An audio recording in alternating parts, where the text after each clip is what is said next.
Coucou, aujourd'hui, nous continuons avec la comptabilité générale.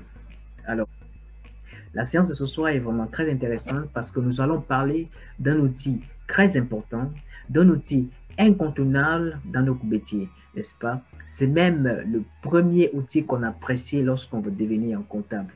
Il est incontournable. Alors, aujourd'hui, nous allons parler du plan comptable. C'est quoi un plan comptable? Comment utiliser un plan comptable? Quelles sont les classes, n'est-ce pas, qui constituent le plan comptable? C'est de cela que nous allons parler tout au long, n'est-ce pas, de cette séance. Alors, définition.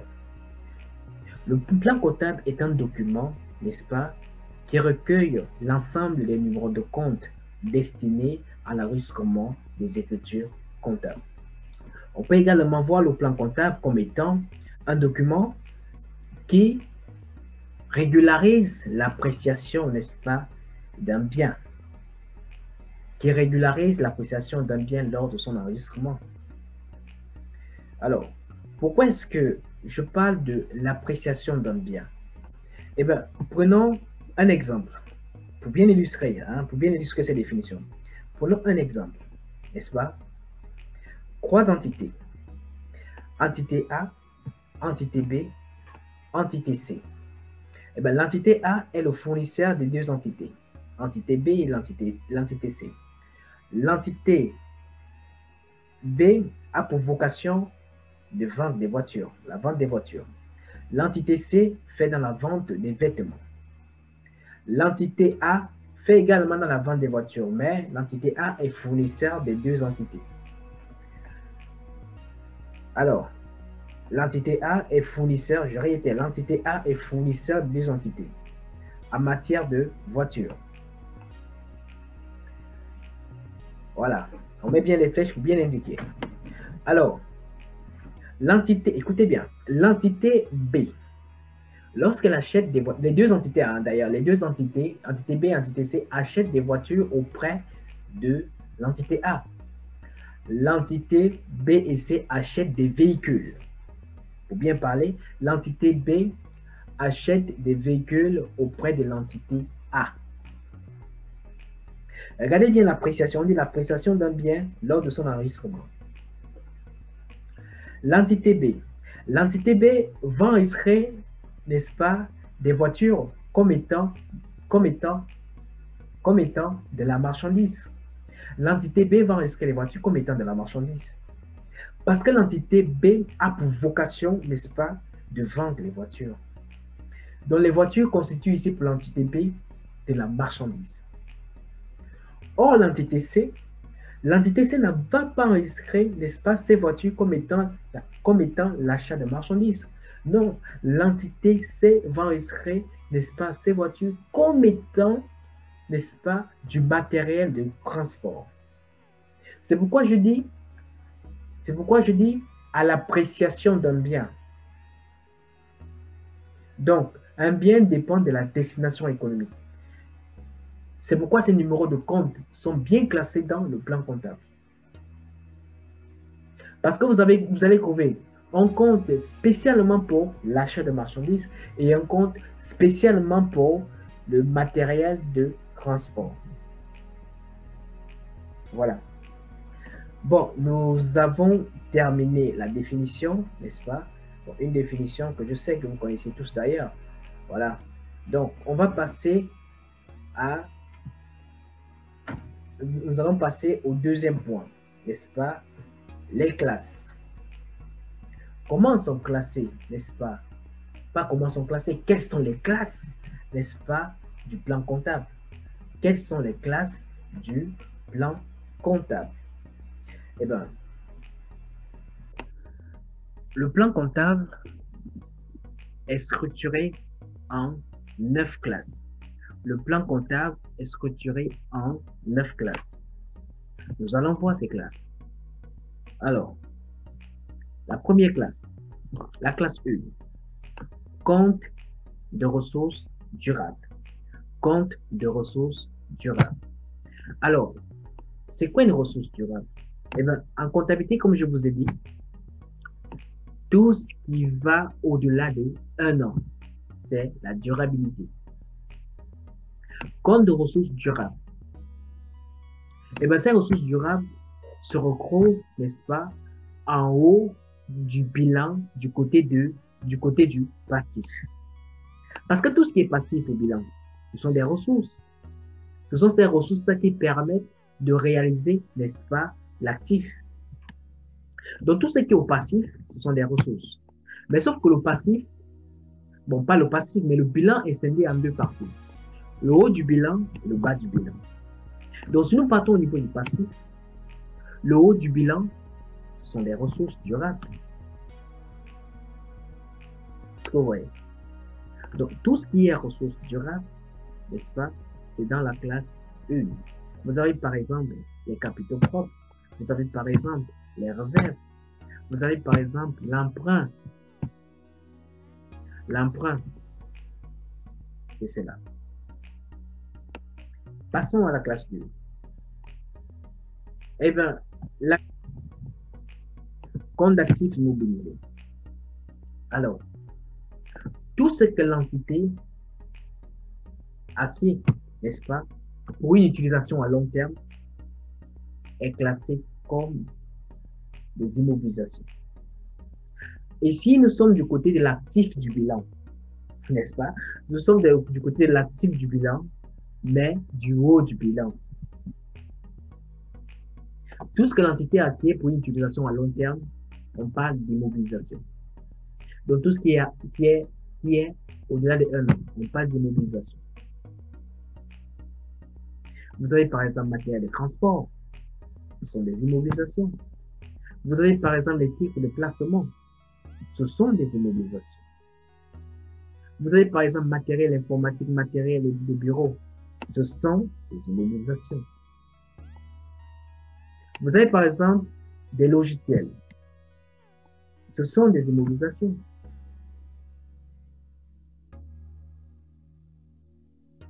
Là encore, ça dépend lorsque ces immobilisations ne sont pas de la marchandise. Comme par exemple le cas de tout à l'heure, l'exemple qu'on a eu à faire avec l'entité C. Est-ce que vous voyez? Bon, nous passons à la classe 3. Eh bien, la classe 3, c'est compte de stock. Tout ce qui n'a pas été écoulé, n'est-ce pas, au cours de l'année, on classe cela en stock. La marchandise qui n'a pas été vendue, on classe cela en stock. Les matières premières qui n'ont pas été consommées, on classe cela en stock. Les emballages qui n'ont pas été utilisés, on classe cela en stock.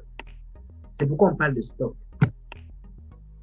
Tout ce qui n'a pas été écoulé ou consommé au cours de l'exercice entre en stock pour l'exercice prochain. C'est ça le compte de stock.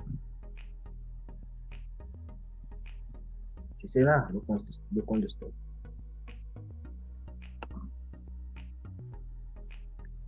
Nous passons à la classe 4. Compte de tiers. Eh bien, le compte de tiers représente tous ceux qui sont en relation d'affaires avec l'entité. Tous ceux qui sont en relation d'affaires avec l'entité.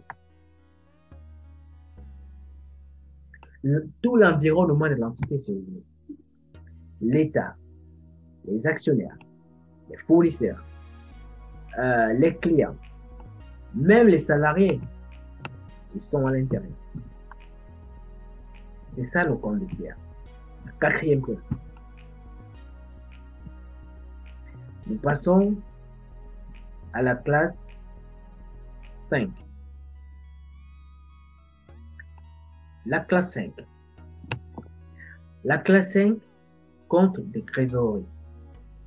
Compte de trésorerie.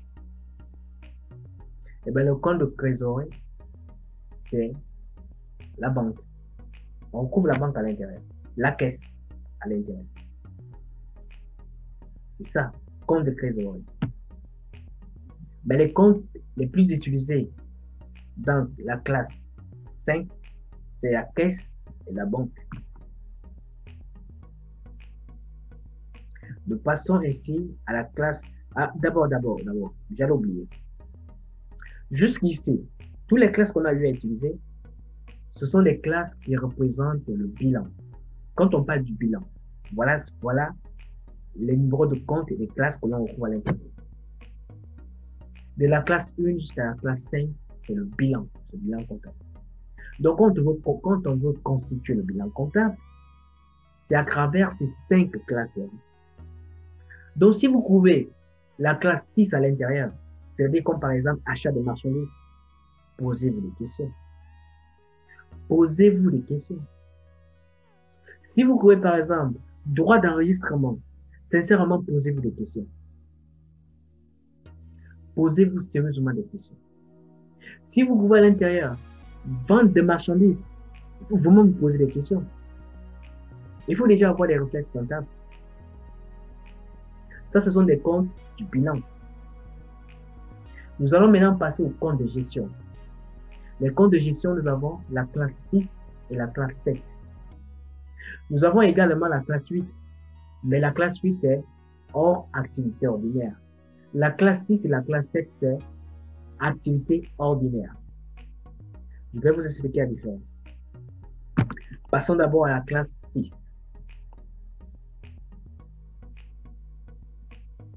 La classe 6. Tout ce qui est charge, est enregistré dans la classe 6. La charge, c'est quoi? C'est ce qui est appelé à disparaître au cours de l'exercice comptable. C'est tout ce qui est appelé à disparaître au cours de l'exercice. Aussi simple. C'est tout ce qui est appelé à disparaître au cours de l'exercice.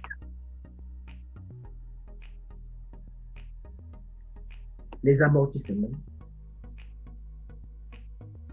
oui, ce sont des charges. Les amortissements, en fait, c'est la participation, n'est-ce pas, d'une immobilisation pendant la période d'exploitation, la période de l'exercice. L'exercice est 12 mois. L'amortissement est la quote-part, n'est-ce pas, de l'utilisation d'une immobilisation pendant une période de 12 mois, pendant l'exercice. Si vous comprenez. La charge, c'est tout ce que l'entité acquis qui est appelé à disparaître au cours de l'année. Ça peut être ce que l'entité a acquis ou encore ça peut être une consommation. Nous passons à la classe 7. Comme le nom l'indique, produit.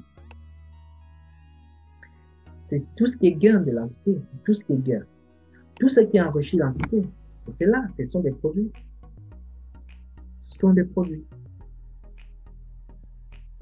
À l'opposé, la charge, c'est tout ce qui appauvrit l'entité. Donc, les produits, c'est tout ce qui enrichit l'entité. Alors, ces deux classes, la classe 6 et la classe 7, vous allez voir, vous avez mis là à haut, ça veut dire activité ordinaire. Activité ordinaire. Et bien, c'est tout ce qui est normal. Tout ce qui est normal. Tout ce dont l'entité a pour vocation. Tout ce qui entre dans la vocation de l'entité, c'est ça. C'est pourquoi on parle d'activité ordinaire. C'est très important, je dis ça parce que lorsqu'on va parler de la classe 8, vous allez voir que à l'intérieur de la classe 8, il y a des charges, il y a également des produits. Mais qu'est-ce qui fait la différence? Nous passons à la classe 8. Oubliez, hein, c'est hors activité ordinaire.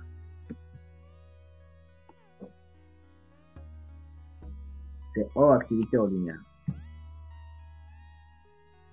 Voilà. Classe 8. Classe 8. Compte des autres charges hors activité ordinaire et classe 8. Compte des autres charges hors activité ordinaire et autres produits hors activité ordinaire. Pourquoi ce mot de hors activité ordinaire? Pourquoi cette expression, pardon? Pourquoi cette expression de hors activité ordinaire? Eh bien, les amis, si nous revoyons, n'est-ce pas, reprenons un peu notre exemple de tout à l'heure pour expliquer, n'est-ce pas, le hors activité ordinaire. Reprenons cet exemple pour expliquer le hors activité ordinaire. Prenons, prenons l'entité C. L'entité C fait dans la vente des voitures. Non, dans la vente des vêtements, pardon. L'entité C fait dans la vente des vêtements. Et l'entité A est fournisseur de l'entité C. L'entité A livre à l'entité C des voitures, des véhicules. Alors, il peut arriver, écoutez bien, il peut arriver que l'entité C a des difficultés financières. Peut-être que les activités ne marchent plus, surtout avec la pandémie actuelle. Vraiment, ça ne va pas pour tout le monde. Supposons que, avec les difficultés financières, l'entité C décide de céder une voiture. Décide de céder une voiture. Elle a deux voitures, supposons, hein, elle avait acheté deux voitures avec l'entité A. Elle a réglé, hein, elle a réglé. C'est classé dans le compte matériel de transport. Nous sommes au niveau de l'entité C. L'entité C, avec des difficultés financières, elle décide de céder une voiture. Mais la question que je viens à vous poser, est-ce que l'entité C a pour vocation, n'est-ce pas, de vendre des voitures, de vendre des véhicules? Est-ce que l'entité C a pour vocation de le faire? Eh bien non. L'entité C a pour métier, n'est-ce pas, la vente des vêtements. C'est cela.